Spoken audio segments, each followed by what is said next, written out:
On today's episode of Locked On Oilers, we identify 3 free agents and 3 trade targets for the Edmonton Oilers to take a look at to shore up that defense.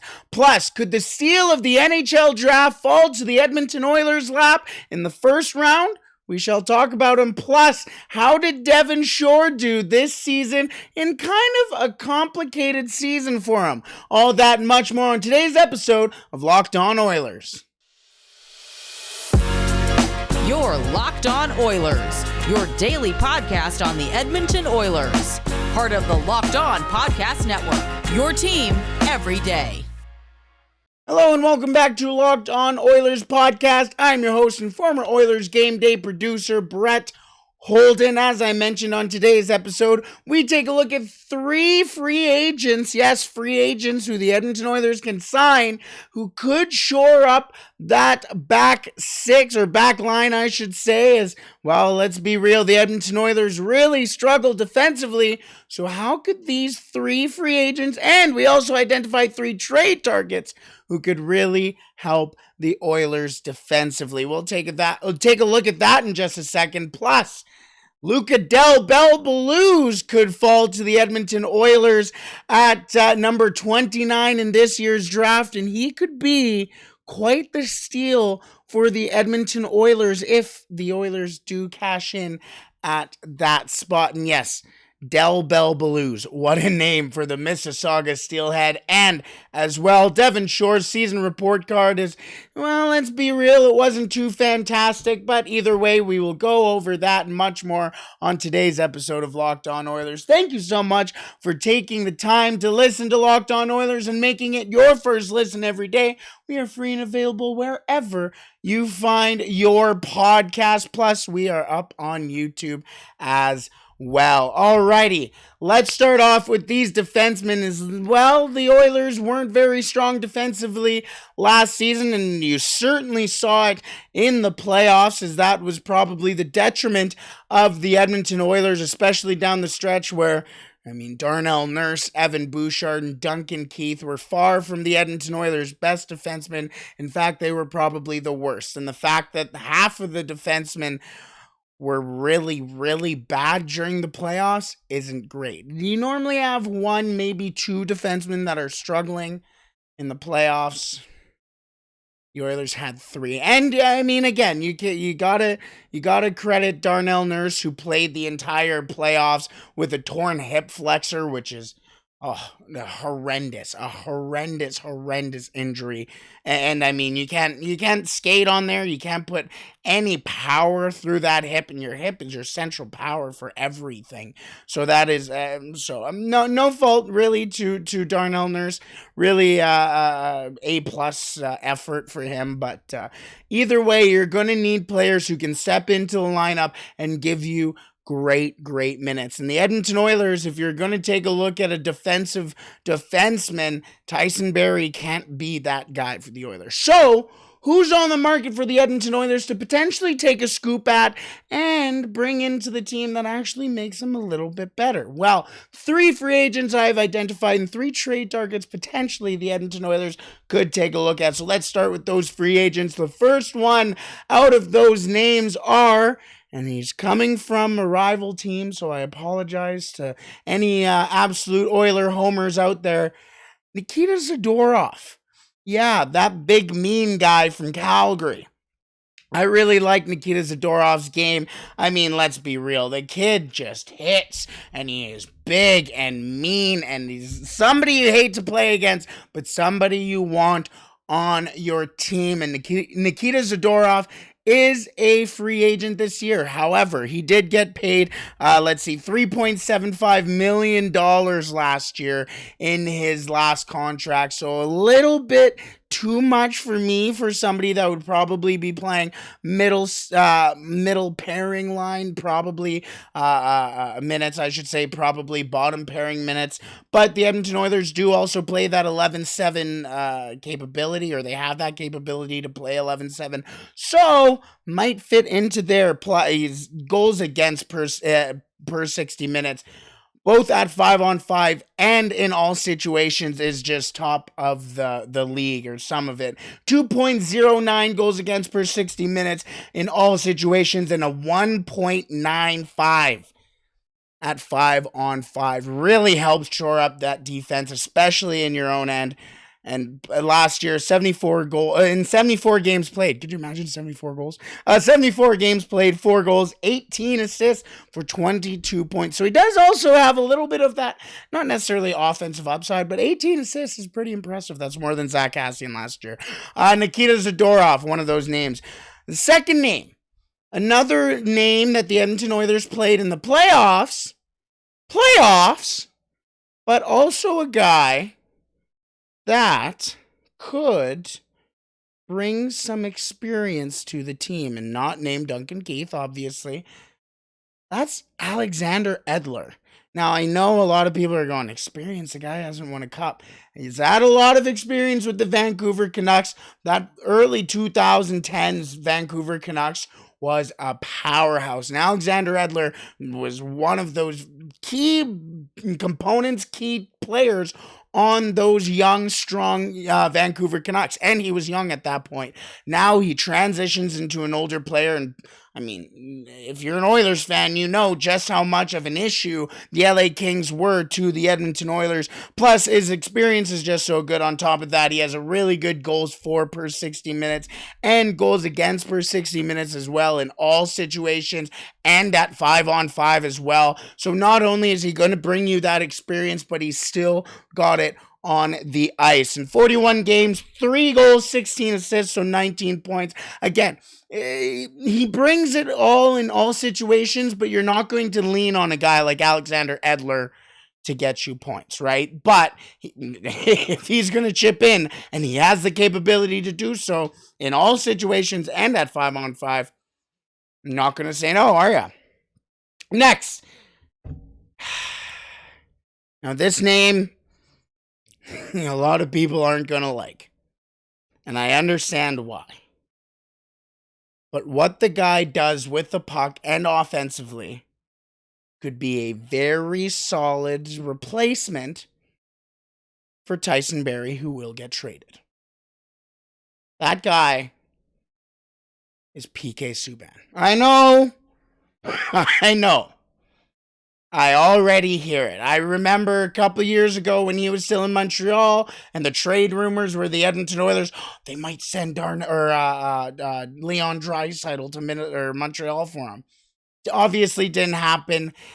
PK Subban, let's be real, is one of the most marketable players in the NHL. He is a great personality, and bringing that type of personality to the Edmonton Oilers is pretty exciting. But let's forget about the off of the ice stuff. Let's look at the on ice stuff. On the ice, on of the ice, on the ice stuff. In 77 games played, not his strongest offensive season, but the fact that this isn't a strong offensive season for PK Subban. 5 goals, 17 assists, 22 points on a New Jersey Devils team who's growing, whatever. But again, solid offensive upside for PK Subban. You just know what you're going to get out of him. He's getting older, so he's going to be cheaper, but he still is that same PK Subban. He brings the bite. He brings the feistiness. He brings a solid skating. He will hit. He will move the puck very well. And basically be a Tyson Barrie 2.0. And that goals for at both 5-on-5 and in all situations is some of the top of the league. 2.84 goals for per 60 minutes. That was good for about 94th amongst all defensemen who played about 500 minutes. So that's pretty impressive. Plus, as well, a 2.81 at 5-on-5. So he does have that upside, not only on the power play, which he could also play with the Edmonton Oilers. Obviously, the Edmonton Oilers have Evan Bouchard, Darnell Nurse. Philip Broberg might get some time too, but PK Subban wouldn't be not necessarily an unwelcome addition to that power play. Alrighty, we will get into the trade targets in just a second, but first, I want to tell you a little bit about our partners over at BetOnline. BetOnline.net is your number one source for all your betting needs and sports information.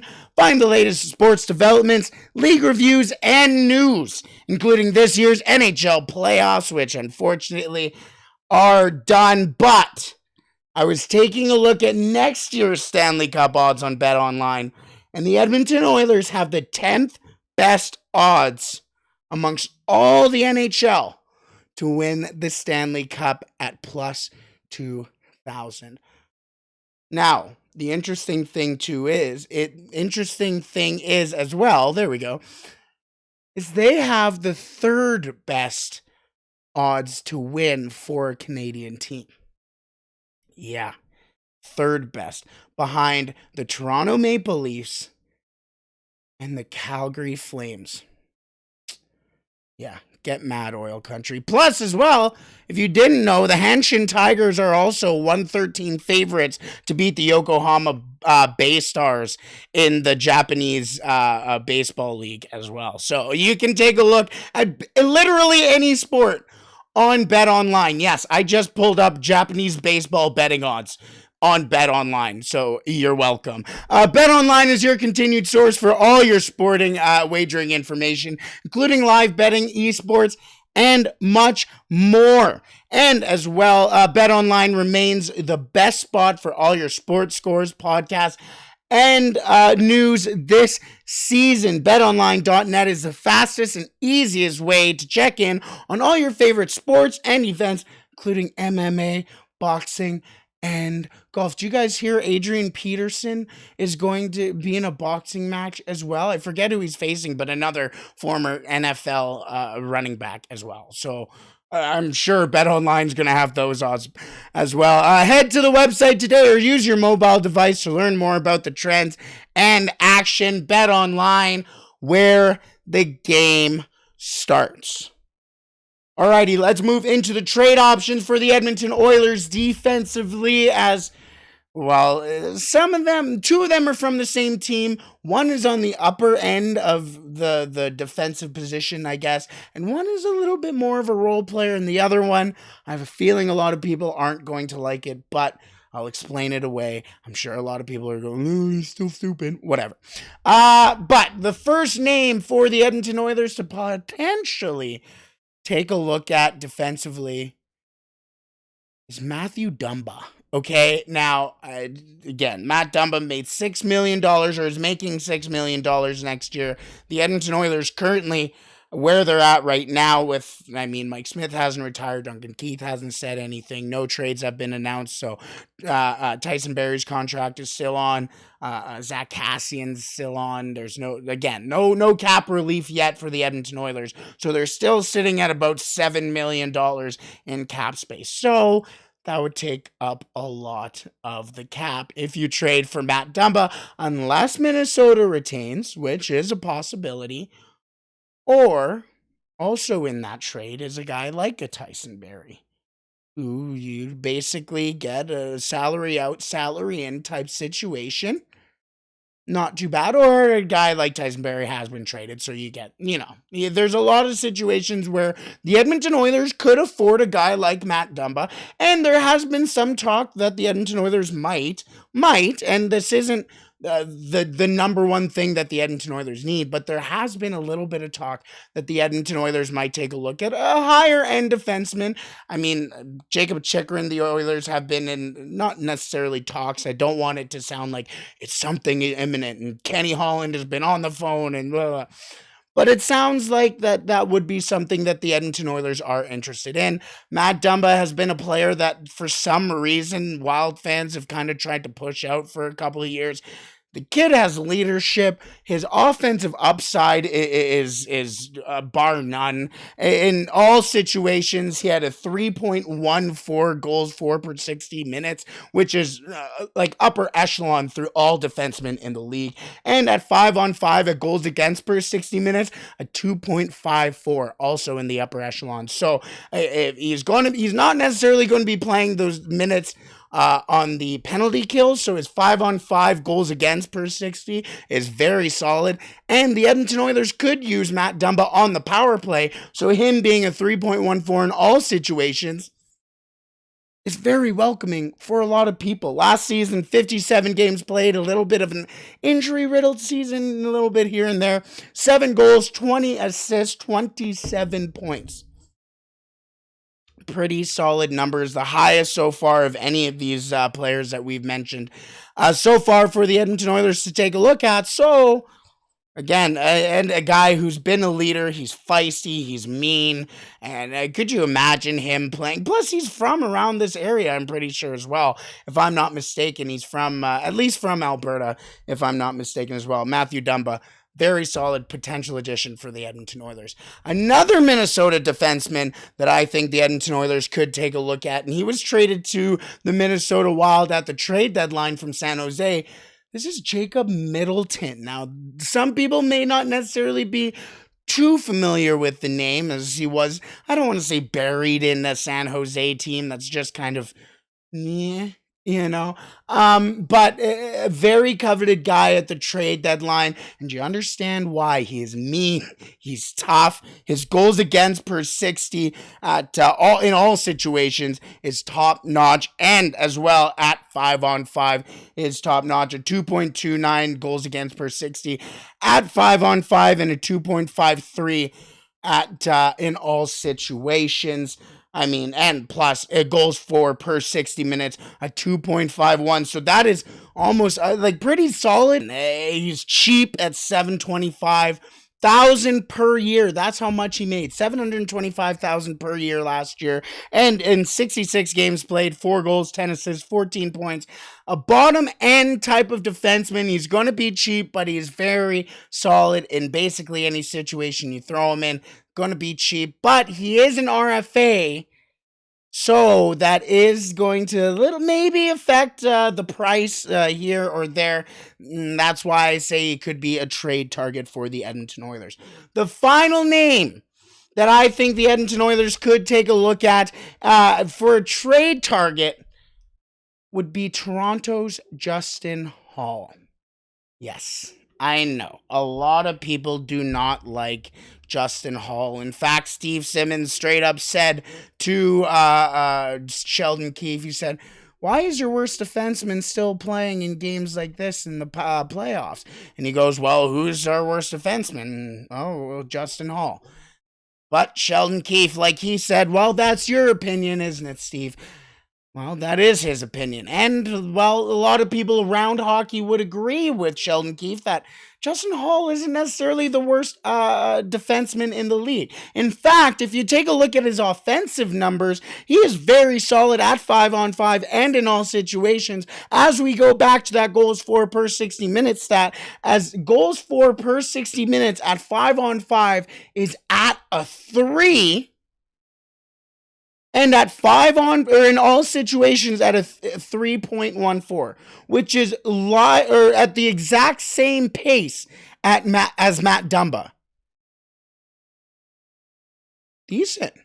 Even the dog next door is saying, "Hey, how about Justin Hall?" That's pretty impressive. And it's only $2 million cap space right now, or cap hit, I should say, for the Toronto Maple Leafs. He's probably going to be a casualty of a young team, and it seems like his name has kind of been... They have young guys coming up, exciting guys coming up, and he could be one of those guys that might be kind of easy to get off the Toronto Maple Leafs hands. So those are the 6 guys that I think the Edmonton Oilers might take a look at in regards to the defense of free agents: Nikita Zadorov, Alexander Edler, and PK Subban. And trade targets: Matt Dumba, Jacob Middleton, and Justin Hall. Are any of them realistic? We shall see. We'll see if the Edmonton Oilers really even push defensively as well. I know those are also kind of more impressive names and more exciting names. I think a lot of the names that the Edmonton Oilers will actually be looking at, and if the Oilers do sign them, a lot of common hockey fans or Oilers fans will just go, "Who?" And then they'll kind of learn more about them as we go. But anyways, we shall leave the defense talk there. Let's go into the NHL Draft. As that is, 9 days away now? 10 days away? 9 days away? My favorite time of the year is coming around the corner. It's basically here as well. But the Edmonton Oilers are picking in the late end of the first round for the first time in quite a long time. I mean, this is their latest pick since picking 22 Kyler Yamamoto in 2016, 2017. So, a different feel for Edmonton Oilers fans around the draft, as you're not getting that top end pick. You're not getting that first overall pick. I mean, a lot of people always knew a lot about guys like Evan Bouchard or Philip Broberg. A lot of people wanted Zegras or Boldy or Caulfield or this or that or the other thing. But when you're sitting almost in the second round, it seems like a lot of Oilers fans just don't care.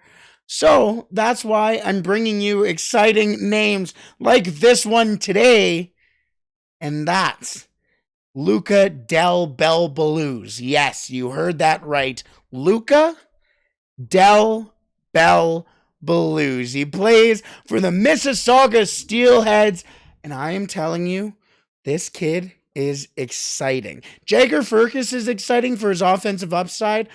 Luca Del Bel Belluz is exciting for almost nearly all aspects of his game, and he's really shown out this season in the OHL. For Luca Del Bel Belluz, in 68 games played, 30 goals, 46 assists, 76 points, which was up from his 6 from his first season in the OHL. He had 6 points in his first season in the OHL. In his second full season, because last season was the COVID year, so the OHL didn't have any games.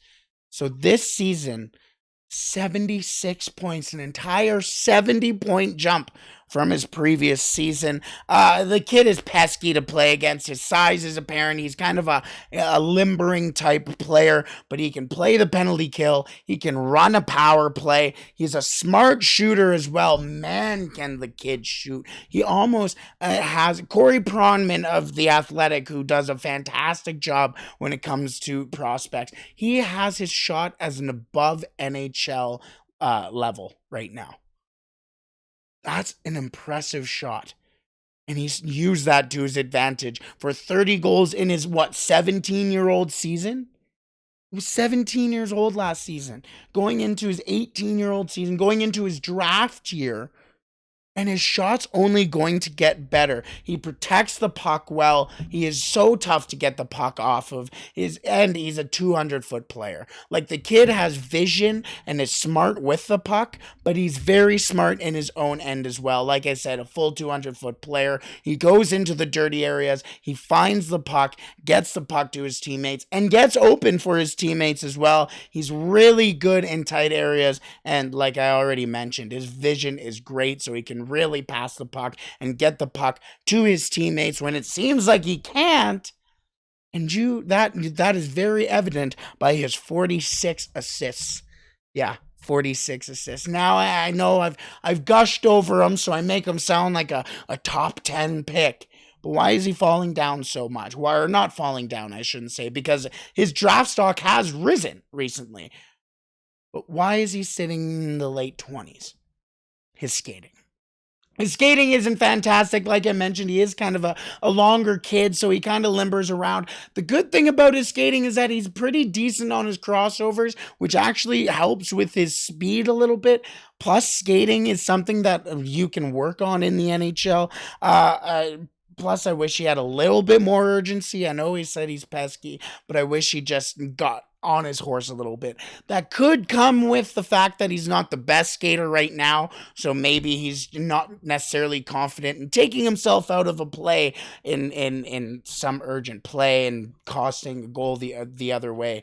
And it seems like because of his foot speed, he's probably not going to stay as a center in the NHL as his career goes on. He's probably going to grow out of that center role and kind of become a more effective winger, which isn't the worst thing for a guy like him. Again, he has that size, he goes into the corners, and he really has good vision along the walls, which, again, with those 46 assists, he can run a power play from that wall. Imagine the Edmonton Oilers having a wall guy again with Connor McDavid, Leon Draisaitl, Ryan Nugent-Hopkins, and Evan Bouchard. Like, that would be a very solid offensive power play, and Luca Del Bel Belluz would help with that. A couple notes on Luca Del Bel Belluz as well. The productivity is just fantastic. He was very productive at the start of the season, but he did kind of taper off near the second half of the season, but his all-around play is what really helped his stock rise. Obviously, the points are apparent. I mean, 76 points in 68 games played. That's pretty good. I think if the Edmonton Oilers are able to, or if Luca Del Bel Belluz, I should say, the other way around, is available for the Oilers at 29, I think they should take a look at him and take him, because he will be a very solid middle six forward in the future in the NHL. Very solid, very solid. Especially if he can get that skating up. Especially if he can get that skating up. Oh, guys, I'm excited about the draft. We are so close to the draft. And then only a couple days later is free agency, where we get all the trades, all the moves. And as Kenny Holland said in his exit press conference, it sounds like most of the deals will start the week of the draft. And that's next week. So that's pretty exciting, Oilers fans. Get excited, because we are going to get some moves in the coming weeks. Alrighty. Let's end on today's season report card, as this is one of the last forwards we have before we move on to the defensive core, as it was Devin Shore, and Devin Shore had a season. Devon Shore isn't going to be a guy who you sign. He's going to score 15 goals and 10 goals, and he's going to be, oh man, Devon Shore, what a signing, you know? He's going to be a bottom six guy. He's going to come in and out of the lineup. Yeah. Unfortunately for Devon Shore, after Jay Woodcroft came in, it just really didn't seem to click for him anymore. He wasn't really in the lineup. Sometimes he made the lineup under Jay Woodcroft, but the Oilers just got too many younger guys that really came in and really excelled, like Ryan McLeod. I mean, let's be real here. Derek Brassard was traded to the Oilers, and he barely played at all after he got traded here. So a guy like Devin Shore, who doesn't really bring a lot more to the ice than Derek Brassard, it just isn't going to play. But in 49 games played this season, 5 goals, 6 assists, 11 points, so not too bad for Devin Shore. I mean, he did play some time on the penalty kill as well. Yeah, you know, in all situations, though, let's take a look at the goals for, goals against per 60, because that is really how you tell an effectiveness of a player on the ice. And he wasn't effective at all, to be honest with you. It was kind of embarrassing writing down these numbers. In all situations, goals for per 60 minutes sits at a 2.16, which was good for 20th on the Edmonton Oilers. Not fantastic. And at goals against per 60 was a 4.36, which sat at 28th on the team. 28th. Out of, I believe, 30 Edmonton Oilers that played this year, he sat 28th with that. Yeah, even the dog next door now is going, oh, that is embarrassing. At 5-on-5, now he's obviously not going to play on the power play, but on 5-on-5, a 2.2 goals for per 60 minutes, that was good for 20th. And then at 5-on-5 goals against, which he's not necessarily going to be on the ice a lot at 5-on-5. He might, but that penalty kill is mostly when he's going to be used. That's especially under Dave Tippett. That was one of his big things with bottom six guys, is if you can play on the penalty kill, I want you in that bottom six, which I don't necessarily know how that really worked out for him. But at at 5-on-5 for Devin Shore, 2.82 goals against per 60 minutes, which is better than his 4.36. But that's good for 21st in the league. Now, if you're taking a look at that 4.36 in all situations and then compare that to the 2.84 at 5-on-5, you must be wondering where that extra, 2.7 comes from? Well, it comes from the penalty kill. As I mentioned, he does play on the penalty kill. In fact, he played over 50 minutes on the penalty kill for the Edmonton Oilers. And his goals against per 60 on the penalty kill, 13.58. Yeah, genuinely, that pained me to say. That was worst on the team on the penalty kill, 13.58, and second worst in the league.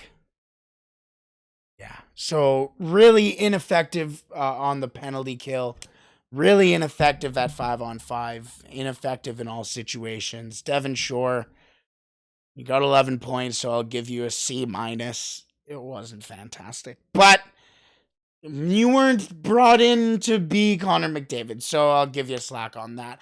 And plus, I will never forget that video of you pumping up Connor McDavid coming into the tunnel. That is legendary, so I'll give you an extra point for that. So I guess I'll give you a C. A big team guy is Devin Shore, and you need those glue guys to win. Anyways, we shall call it there. As you can probably tell throughout this episode, my voice still isn't fantastic, so I apologize for that. I'll try and get better next time. We can all be better for next time, so let's work on ourselves and be better next time. Anyways, I hope you have a wonderful Tuesday, as it's finally supposed to be warm. I hope.